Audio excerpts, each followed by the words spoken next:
Hello everyone. First time ko pala to na ganitong content. Yung harapin kayo, kausapin.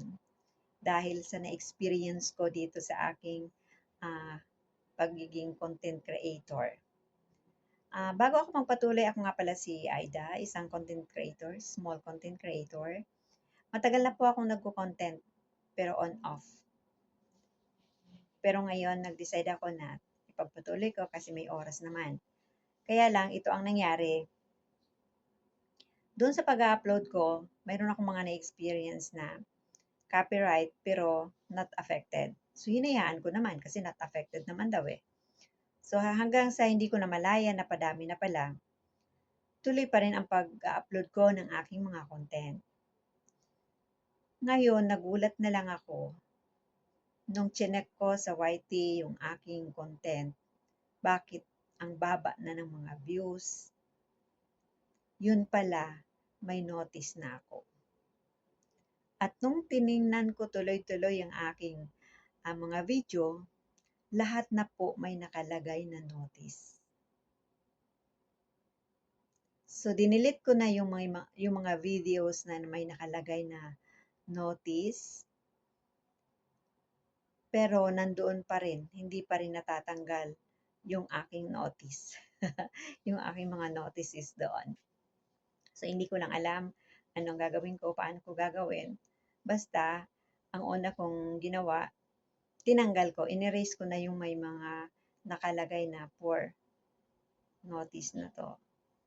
Kasi yung iba notice lang naman nakalagay. Yung iba talaga may for notice. So, tinanggal ko na, nililit ko na lahat. So, ngayon, nag-search naman ako paano ba gawin, ang tanggalin. Wala pa akong nakikita. So, ito ang ginawa ko, makapag-video nga. Ano kaya ang dapat kong gawin? Pero patuloy ako nagsisearch. So sa lahat po palang mga subscribers ko dyan, mga viewers, thank you so much sa inyong pagsuporta. Maraming salamat at nandyan kayo, nagtitiwala sa aking content.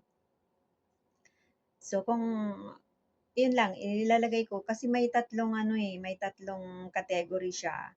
Kung red na, yung strike na yon, tapos yung yellow, tapos yung gray. Yung account ko naman nasa gray pa lang, nasa notice pa lang.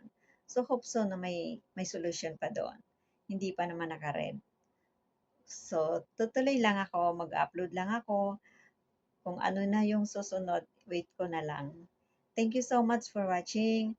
And then, please subscribe kung hindi ka pa nakakapag-subscribe. And share mo na rin kung alam mong makakatulong din to sa iba. So, pero ilalagay ko dyan kung ano yung mga notices, kung bakit nagka-notices, ilalagay ko din dyan sa baba. So, thank you so much. God bless us all.